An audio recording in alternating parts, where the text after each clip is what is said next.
నమస్తే, నేను మురళీధర్. మాజీ ముఖ్యమంత్రి వైఎస్ జగన్మోహన్ రెడ్డి ప్రవేశపెట్టిన మరో పథకానికి కూటమి ప్రభుత్వం మంగళం పాడేసింది. ఇంటింటికి చెత్తను సేకరించే వాహనాలను నేటి నుంచి ఆపేస్తున్నట్లు మున్సిపల్ అధికారులు ప్రకటించారు. అంటే రాష్ట్ర ప్రభుత్వ నిర్ణయం ప్రకారం ఈ నిర్ణయం తీసుకున్నట్లు ఒక సమాచారం అయితే ఉంది. అయితే ఏలూరు విషయానికి వస్తే, ఏలూరు కార్పొరేషన్ పరిధిలో సుమారు 60 వాహనాలు చెత్తను సేకరించేందుకు ఉపయోగించినట్లు సమాచారం. ఈ 60 వాహనాలు దానికి సంబంధించిన సిబ్బందిని పూర్తి స్థాయిలో ఆపేస్తున్నట్లు మున్సిపల్ కమిషనర్ వెల్లడించారు. దీనివల్ల కార్పొరేషన్ ఆర్థిక భారం తగ్గించే విధంగా ఈ నిర్ణయం తీసుకున్నట్లు ఆయన వెల్లడించారు. అయితే గతంలో ఈ పథకాన్ని తీసుకొచ్చినప్పుడు జగన్మోహన్ రెడ్డి ప్రభుత్వంపై చాలా విమర్శలు వచ్చాయి. చెత్త మీద పన్ను విధించడం ఏంటి, ఇది ఒక చెత్త ప్రభుత్వం అని చెప్పేసి తెలుగుదేశం పార్టీలో ఉన్న పెద్ద పెద్ద నేతలు కూడా విమర్శించారు. అయినా జగన్మోహన్ రెడ్డి ఎక్కడా తలంచకుండా ఆ పథకాన్ని కొనసాగించారు. చెత్తను సేకరించడంలోని అంటే చెత్త రహిత నగరంగా లేకపోతే ప్రాంతంగా తయారు చేయడంలోని ఒక సఫలం అయ్యారని చెప్పుకోవచ్చు. గతంలో అయితే ఎక్కడికెక్కడ రోడ్ల పక్కన చెత్త పేరుకుపోయేది. చెత్త కనపడకుండా ఉండే విధంగా పరిశుభ్రమైన నగరంగా తీర్చిదిద్దాలని తలంపుతోటి సెంట్రల్ గవర్నమెంట్, రాష్ట్ర ప్రభుత్వం కలిసి ఈ నిర్ణయం తీసుకుంది. ఒక్కో ఇంటికి 100 రూపాయల చొప్పున వసూలు చేసేవారు. అయితే దీని మీద పూర్తి స్థాయి విమర్శలు వచ్చాయి. అయినా జగన్మోహన్ రెడ్డి ఎక్కడా వెనుకడుగు వేయకుండా ఈ పథకాన్ని కొనసాగించారు. అది సత్ఫలితాలు కూడా అందించింది. కానీ ఈ ప్రభావం మాత్రం ఎన్నికల మీద పడిందని మాత్రం చెప్పుకోవచ్చు. దీన్ని ప్రధానంగా తీసుకొని కూటమి ప్రభుత్వం మేము అధికారంలోకి వస్తే చెత్త పన్ను లేకుండా చేస్తామని చెప్పేసి వాళ్ళు హామీ ఇచ్చారు, దాన్ని అమలు చేశారు. అయితే ఇక్కడే ఒక ట్విస్ట్ ఉంది. అన్నమాట ప్రకారం చెత్త పన్ను ఎత్తేసారు. అయితే దీనివల్ల రాష్ట్ర ప్రభుత్వంపై అదనపుగా ఆర్థిక భారం పడింది. ఏం చెయ్యాలి? ఇక్కడే చంద్రబాబు నాయుడు తన మార్కు రాజకీయం ప్రదర్శించారు. కొన్నాళ్ళు పోయిన తర్వాత వెహికల్స్ను తొలగించడం మొదలుపెట్టారు. దానికి సంబంధించిన ఎంప్లాయీలు కూడా తీసేశారు. ఇచ్చిన హామీ ప్రకారం చెత్త పన్ను ఎత్తేసారు. గతంలో మాదిరిగానే మీ చెత్త మీరే ఎత్తుకోండి అన్న చందంగా చంద్రబాబు నాయుడు పరిపాలన సాగిస్తున్నారు. అంటే ఏలూరు కార్పొరేషన్ విషయానికి వస్తే సుమారు 60 వెహికల్స్లోనూ ఈ చెత్తను సేకరిస్తున్నారు. 60 వెహికల్స్ ద్వారా సుమారు ఒక్కో వెహికల్కి 60,000 రూపాయల చొప్పున డీజిల్కి కానీ వాళ్ళ జీతభత్యాలకు కానీ సంబంధించిన ఖర్చు అవుతుందని చెప్పేసి మున్సిపల్ అధికారులు చెప్తున్నారు. ఈ రకంగా సుమారు నెలకి 36 లక్షల రూపాయల వరకు దీనికి ఖర్చు అవుతుంది.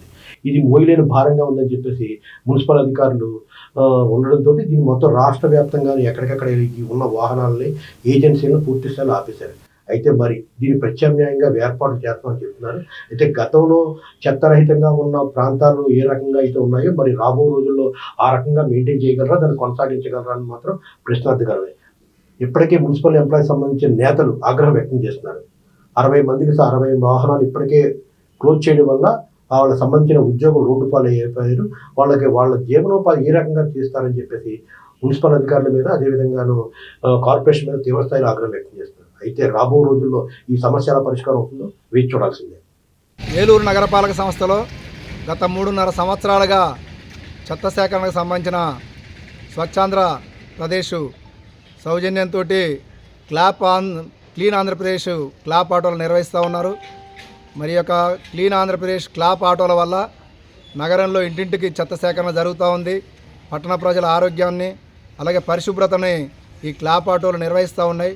దాని మీద 60 మంది డ్రైవర్లు పనిచేస్తూ ఉన్నారు. 60 ఆటోల మీద ఈ యొక్క 60 మంది ఆటో డ్రైవర్లు గత 3.5 సంవత్సరాలుగా చాలని జీతాలతోటి విధులు నిర్వహిస్తూ ఉన్నారు.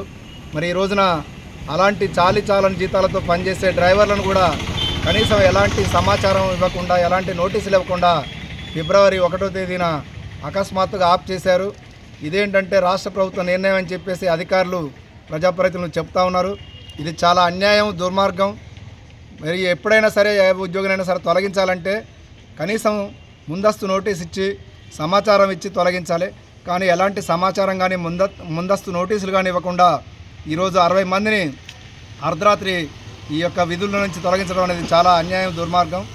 అక్రమంగా తొలగించిన ఆటో డ్రైవర్లందరినీ విధుల్లోకి తీసుకోవాలని, క్లాప్ ఆటోలను కొనసాగించాలని చెప్పేసి డిమాండ్ చేస్తూ ఉన్నాం. అలాగే ఇప్పటికీ మాకు 3 నెలల బకాయి జీతాలు ఉన్నాయి. జీతాలు చెల్లించట్లేదు, పిఎఫ్ ఈఎస్ఐలు జమ చేయట్లేదు. తక్షణమే బకాయి జీతాలు చెల్లించాలని, పిఎఫ్ ఈఎస్ఐలు జమ చేయాలని చెప్పేసి కూడా డిమాండ్ చేస్తూ ఉన్నాం. ఈ యొక్క ఆటోలను కొనసాగించేంత వరకు, మా ఉద్యోగాలు తిరిగి పనిలోకి తీసుకునేంత వరకు కూడా ఈ ఉద్యమాన్ని ముందుకు తీసుకెళ్తామని, మేము మా ఉద్యోగాలు ఇచ్చేంత వరకు కూడా పోరాడతామని చెప్పేసి తెలియజేస్తూ ఉన్నాం.